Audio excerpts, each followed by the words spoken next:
Hi, my name is Taylor Robertson. I'm a robotics software developer on the Cooper app. Today I will be showing you how to set up your consumables. The first time you load the Cooper app onto your system, you will need to set up the consumables that your environment has. To do this, you will go to the top right settings menu, and from the drop-down select Setup Consumables. This will provide you with three options you will need to select. The first is your wire type.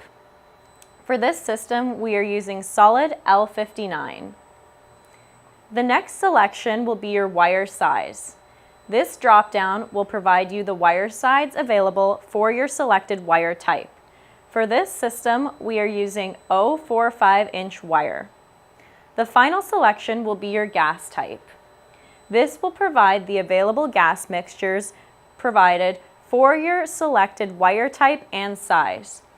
Here we are using 90-10, and those are your selections. Once you have made them, by selecting OK, you will load in the Lincoln Electric weld set database that creates all the weld procedures and schedules associated for your selected consumables. These will be available in your weld by numbers selection.